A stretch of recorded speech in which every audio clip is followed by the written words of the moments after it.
59th episode of CloudFocus Weekly Podcast for the second day of Dreamforce 2011. This episode is titled Dreamforce 11 Keynote Reaction. Action. If you wonder why there's a big echo, that's because we're recording live from the expo floor here with people all around us. Joining me today, looking really tired, like he stayed up all night getting his keynote presentation ready, but he didn't. It's very possible. Is Justin. I don't see Justin. How are you? I'm a little nervous. There's all these people around staring at us. We got the snowball out. But none of them are staring at us because they know who we are. No, they're just staring at us. Just staring at us. Because we're that good looking. And because we're in matching Arkus shirts. That's true. Oh yeah, CloudFocus Weekly is sponsored by Arkus. I got the royal blue on. Booth 30. How's that? I won't even say anything else. Yeah, between the 1300 row and the 1500 row. I hope you can hear us. All right, so let's talk. So Dreamforce is awesome. We had a great event last night. Having a great time so far. But earlier today was the keynote, the first keynote. Yep. I will admit, first off, I had to leave right about where they did the Parker Harris thing because I had to go back to the booth. You missed about 20-30 minutes. Yes, because I had to go actually do some work. I, being a Salesforce MVP, was sitting basically in the third row. Should we do a round of golf clap for that? All right, excellent. I'll golf clap for myself. You're clapping for yourself. I had great seats. Yeah, I was in like the box. I was in the box seats. Sound like you had good seats. Yeah. I saw the picture. It was set up. It was set up very differently.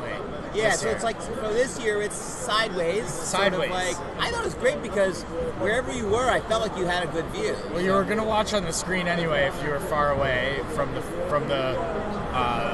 front. Right. You were gonna watch on a screen. So I feel like they made it like for the executive summit and for MVPs and VIPs like myself. Right. We had front row seats, right, like in an amphitheater style setting, and then everyone else. Was there caviar? There was caviar. Nice. There was all the other expensive stuff you can think of, lobster tails and whatnot. None of that you can think of right now.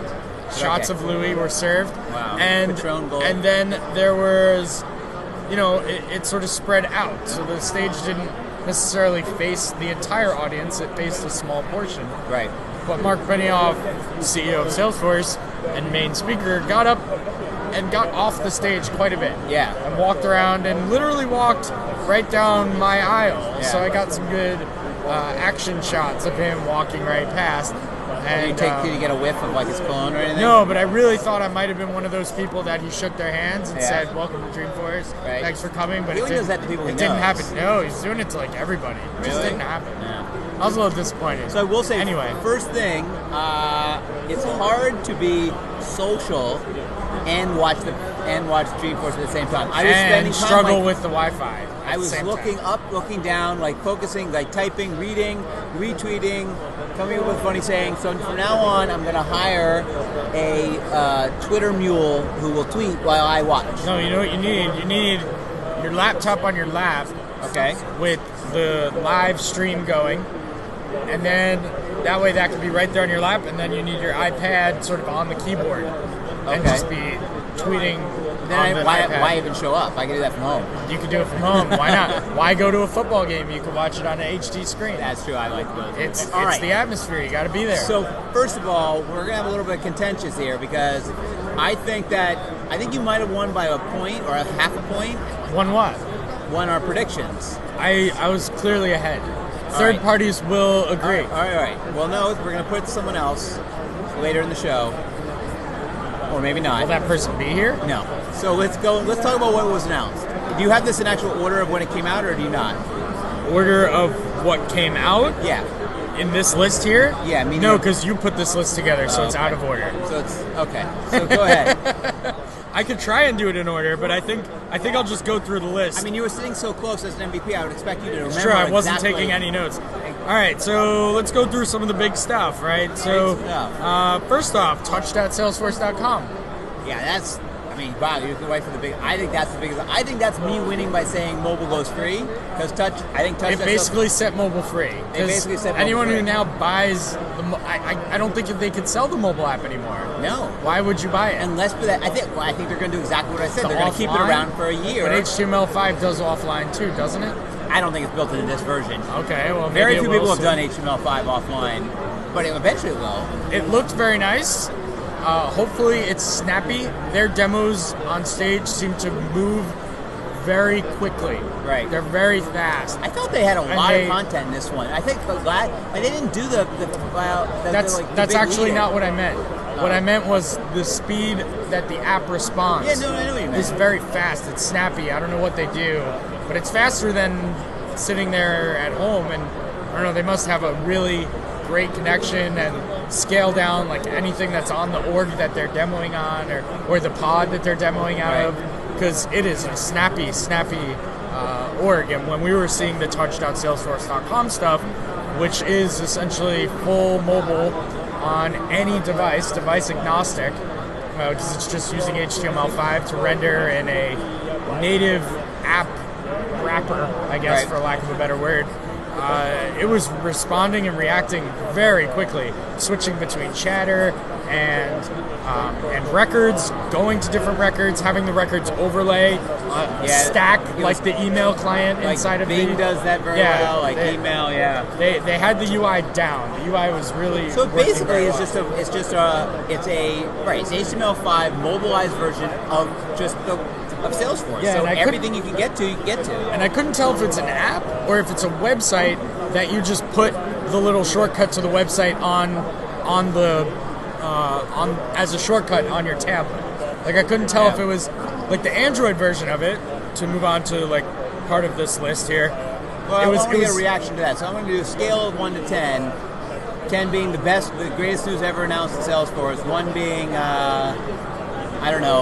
increased number of fields on contract objects. Very important. Where is touch.salesforce.com? This is big. It's like a 9. 9. It's huge. It gets everyone into mobile. There's such an easy entry point at this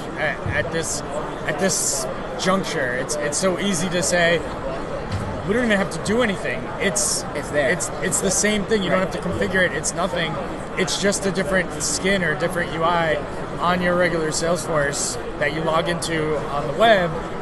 It's the easiest entry ever for a mobile app. Any timing on it? I didn't get a timing. No, I went to it as soon as the keynote was over on my iPad, and it said coming soon with the video type of thing. Right. They did not say when it was going to be around. A lot of things that they did announce, to their credit, were coming in winter 12. Yeah, so we'll talk about some of that. That was great. I'm going to give it a 7.5 just because of that. You can't hold that against them. I can, because it's one of the things that. Listen, it's great to put together some cool demo, but having something real, and I think actually there's other things that are here that I'm more excited about because I know that they're coming. All right. I know they're coming within 8 weeks or 6 weeks. So let's go. Let's go to the next one. So Chatter Now. Chatter Now. This is something that when Chatter came out, everyone was asking, is there going to be chat? Right. And I guess the answer is yes. It is the core of Chatter in the first 4 letters of it. Right. So yes, so now chat. So there's is really presence, and Chatter. Looks like they chat. They went to the Google, IM or the Google messaging, and they just went, well, just take that. Oh, UI. gmail.com. Let's pop that little thing open. Yep. Perfect. Yep. Everyone knows what it is. The green dot means you're online to chat to somebody. They added to it with the Chatter Now, sort of integrates the dim piece. Well, I think that's a whole separate line item. Because you put this list together, you're asking me to go through it. I know, don't talk about dim yet. Let's talk about Chatter Now. So Chatter Now is live chat. Live chat, which is part of what dim brought to the table. See, dim to me was conferencing. It was all right, let's move to that. Live chat with the little button on it. I have a question about it. All right, go ahead. I have a question about it, which is, so I tweeted this during the thing, is what do you think about, for me, the first thing I thought is, great, I'll kill off chat. I'll kill off our chat that we use. We use Jabber, we use iChat, we use Google Talk, whatever. Right. Whatever of the millions of things that we're signed into. And this one I don't even know. iChat sort of does it all for me. But to me, this is like, it's another app I can kill off. I can just do it in Salesforce. For you, yes. For me, no. No? No. Because you have other outside people. I use chat to communicate with outside people, not just users of our Salesforce org. So for me, it doesn't kill chat. But I could see it killing chat off for you or for the partner who shall remain nameless. Now, if they extended it to Chatter Desktop, then I can really see, okay. Oh, better is it's in mobile. We saw it in the mobile version. Right. It's there, and that's always been one of the things. Chat on mobile, even iPhone, iPad, all that, it's not been very good. And now I feel like they're actually going someplace that is even better than most places. Better than Google has done, better than others. So very excited about this. Scale 1 to 10. Nah, not the greatest thing in the world. I use IM. It's not painful for me to have a separate IM client. As a matter of fact, I like my separate IM client. I think it will help if you allow me to continue into the other features of what Chatter Now is, because it's part of Chatter Now. All right, keep going then. With the rest of the DimDim features, which is sharing screens and inviting outside people to see your screens, I think that's where you get to a level of an 8 or a 9 in feature set. All right, Chat alone, 5. So, presence, I think it's huge. But okay, so sharing screens. So the other sharing stuff screens, inviting outside. Was it sharing screens or was it sharing present? Or was it sharing content? It looked like it was sharing a screen because he jumped out into a PowerPoint deck.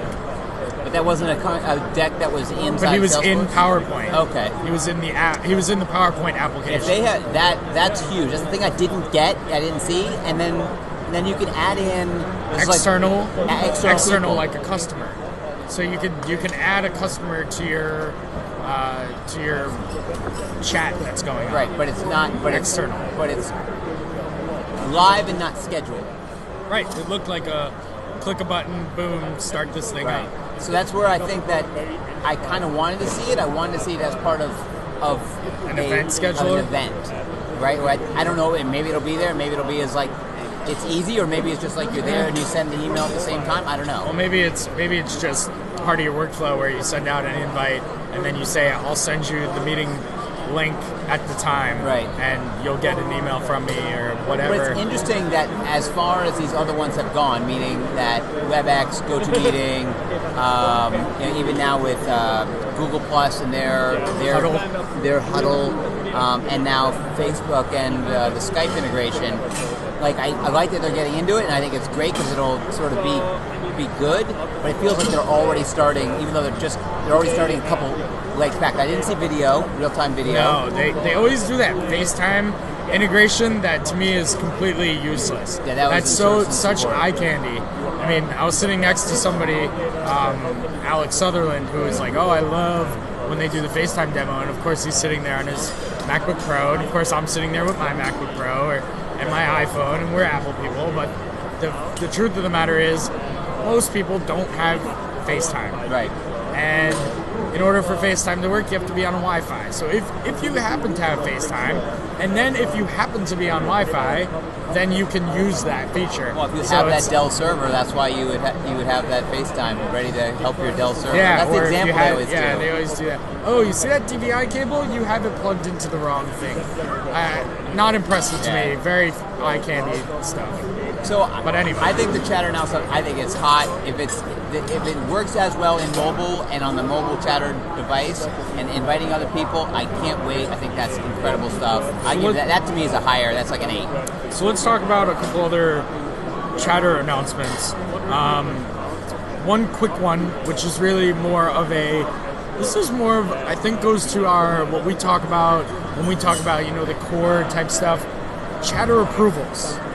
So this is like adding that layer to Chatter that makes it more ingrained and part of the actual business process and workflow that an organization goes through. Right. So if a piece of data chatters, you could potentially approve that chatter and have that really kick off business processes. I think that in time will be a big deal. And so explain to me how that works. And did you miss that part? That'd be when my head's down.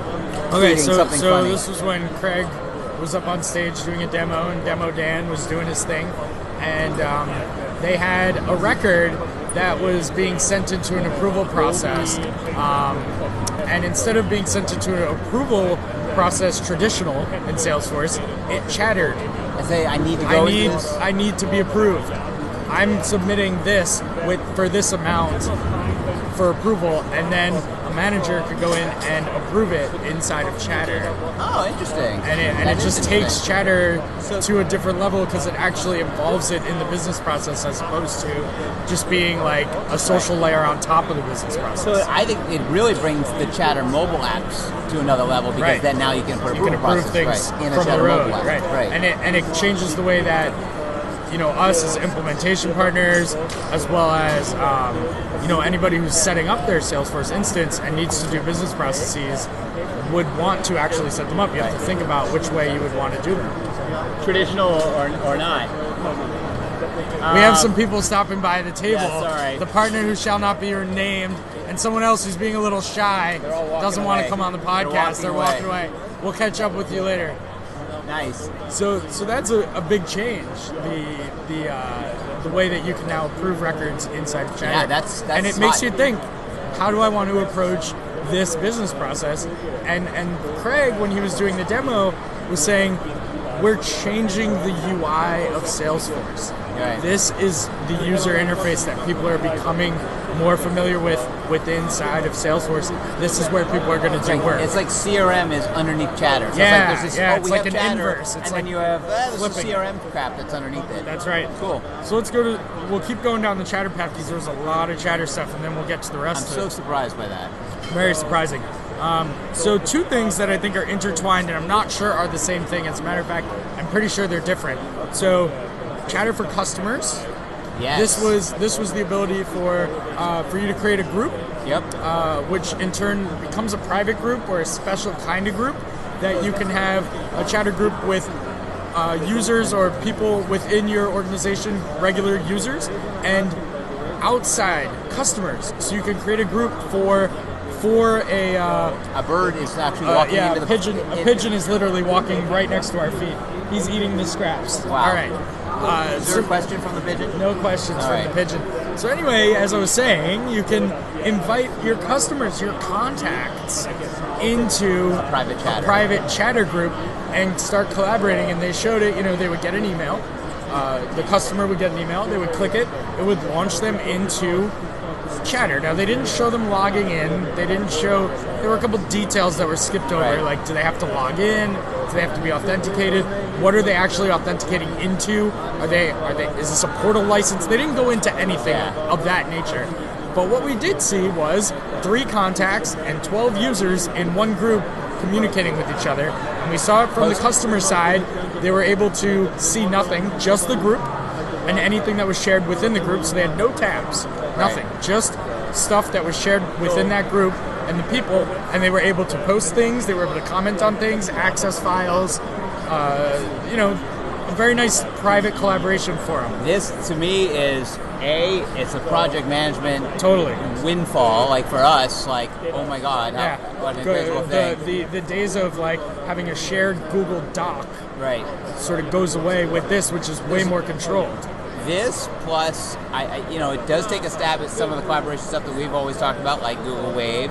Also, I think for Basecamp, I mean, if you were a Salesforce and a Basecamp user, like this takes a huge piece of what Basecamp does and says, oh, well, it's there. Yeah. Like you can do it and do it for free as part. Well, we don't know the pricing, but don't say it for free because we don't know. I'm not gonna say it's for free. Safe Harbors applies to Safe Harbor all T-shirt of this applies. entire podcast. So that was one piece for Chatter for Public, and then one of the predictions that I had made was Chatter for the portals, and they showed the social customer portal with data, with Chatter essentially. So being able to include a contact whose case you're working on, allow them to collaborate on that case right there with you as they're logged into the portal. And interact with that case, with the Chatter, be able to access the knowledge, create the entire community experience, and embed Chatter within it. They demoed them as 2 different things. No, but I'm now thinking like Chatter now. Does Chatter now fall into Chatter for clients or Chatter for customers and groups? So I invite you, you're external, you come into the group, we're chatting, but do I see your presence? Can I then... Oh, chat. I don't know. It didn't show that. Right. I did not see that. That to me seems across... And these 2 things seemed like 2 different things. Like, the Chatter for the portal they could actually see. It looked like some of the records that they were entitled to see, like a case. The chatter for customers, or the light version, they didn't see anything. They just saw chatter. Right. So, and files. So presumably two different things. Presumably different pricing models. They didn't announce any of that stuff. I mean, some of the stuff was said to come in winter 12, which is soon. Release notes should be coming out shortly. Hopefully we'll see some of this stuff in those releases, and we can comment more as we see the release notes. Squeaky thing going by. All right, so you wanted a live podcast, you get a live podcast. All right, so that's it for chatter. Let's move on to some of the other. One other question about, or just as a thought on chatter. In terms of chatter, and I'm going to make my Dreamforce DF12 my prediction. My first prediction, I'm taking it. Salesforce to Salesforce chatter. Yeah, I mean, if they're going to the portal, then they got to be able to go somewhere else. Because I now know I'm chatting with other people, their clients, they're logging into my org, I'm logging into their org to chat with them in their groups. I would then like to connect them and say, listen, you're a Salesforce user, I'm a Salesforce user. We give each other permissions, but then when I'm in my Salesforce org and you're in your Salesforce org, we've permissioned each other to chat together in this group. I don't have to log into different places to do that. That's my DF12 prediction already. So one of the key announcements, or one of the big announcements, was sort of the revamp of the contact record. And they're calling it the social customer profile.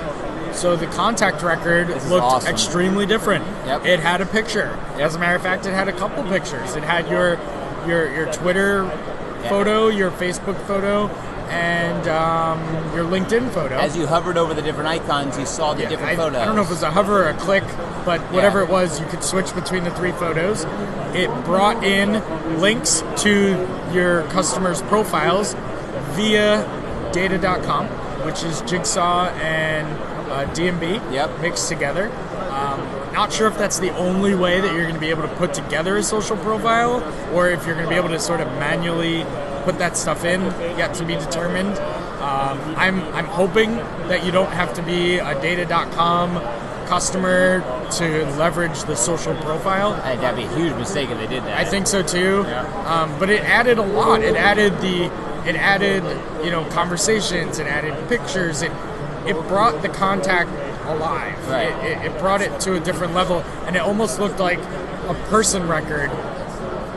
Inside of chatter, it turned that contact into that, with the pictures and the social conversations and the links to their different community sites that you can engage with them, Facebook, Twitter, like via one button. You click it and it just overlaid all that interaction that was happening on those different sites, and you could interact with them in that way. I think what it immediately looked like, sort of, for those who didn't see it, is it looked like kind of like the owner record now, where like the owner, your profile shows up at the top. Like if you're the owner, that's where you put the field. And it was definitely like, I was like, oh, well, now that'll be interesting. Like if I stack that field on top of the social profile, is it going to be like my picture over the customer's picture? Well, your picture's tiny. Right. Well, it's going to be two pictures. I don't know. It just seemed. You're right. You also have a choice. You don't have to put the owner field at the very top of the page layout. That's where I like to have it, or that's where they come standard. But what I'm saying is that it definitely is a shift from where they put important things. Right. The most important thing on any page is the top left-hand corner. That's the most important thing. And so they've always had that be the owner, or the link back to the other. Now that's a picture of the client. Interesting how that's going to work with accounts. Are accounts going to? Because I sort of think about businesses. They didn't show accounts. They showed contacts, and it does have some ramifications for people who are using person accounts. Yep. Nonprofit clients who use sort of a different model. So we'll see how that plays out. But you can definitely walk over, and I plan on doing it, to the campground here on the expo floor and getting a demonstration of it and asking some of those questions. And leads too, like that figure in the leads. So I think there's lots of stuff. Look cool. I love the concept. I think the people who, Red Kite, who brought out their LinkedIn. I was talking to the guys who run Red Kite yesterday, and they're like, yeah, we think they're going to announce something and they're going to shut us down because LinkedIn's going to be built into Salesforce.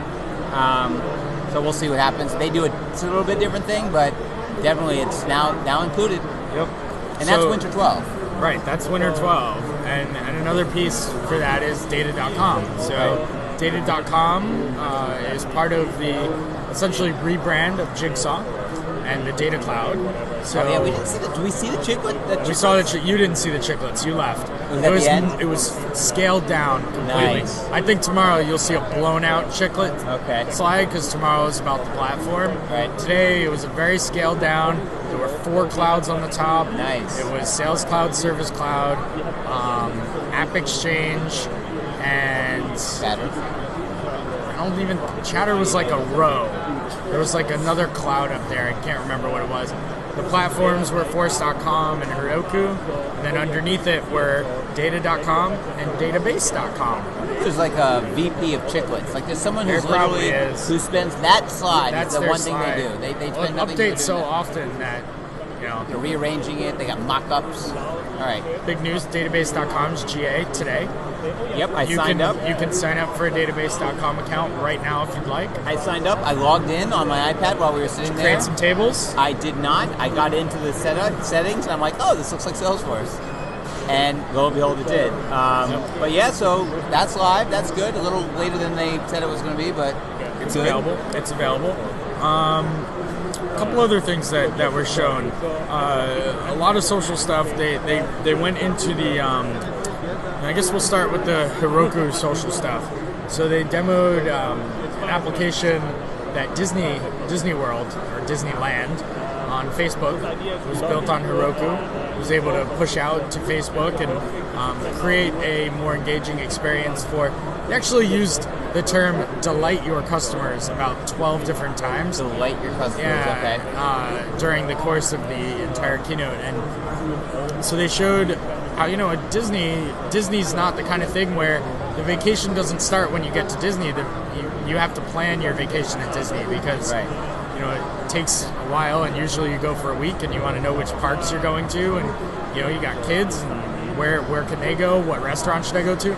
They showed a nice suite of Heroku apps that were Facebook apps built on Heroku that interacted with a Salesforce backend that we're showing people creating their itineraries on Facebook, having the publishing a photo gallery through the app and having it go to their Facebook wall, seeing the conversations within Salesforce. A lot of interesting interactions and integrations between building something on the Heroku platform and using it on Facebook and having it interact with Salesforce. Yeah, it seems more custom stuff. It's very custom. I'd like to see more sort of direct, like installable stuff. The other question I have for the social is this part of that package now, the Facebook and Twitter package? They didn't show anything about that. There was only one. The addition was there was a new related list called social apps versus social conversation. Right.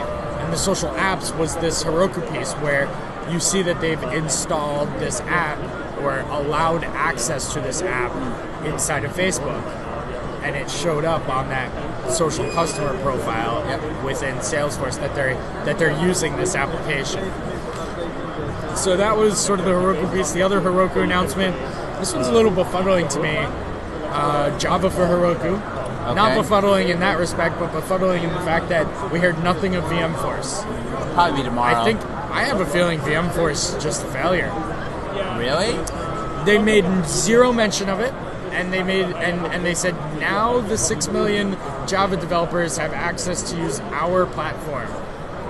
Now, not like VMforce, which has been coming for a year and a half. I have a feeling that's just going to very quietly, not be mentioned. That's my guess. We won't let it go into the good night, sir. We will bring it up. Oh, we will. All right. We just did. I've only got one more thing on our list. And as I scrolled through it, it was the final thing, which was the social products. This is the one I definitely missed. Yeah, so this was where they demonstrated the Toyota Friend application. Right. They had the Toyota hybrid Prius on the stage, or stage right. And they demoed how the car can do some things, can chatter, can interact. How a salesperson or your rep at the Toyota dealership could say, hey, I noticed that the car just said it needed an oil change. We have a special on oil, that kind of thing. Right.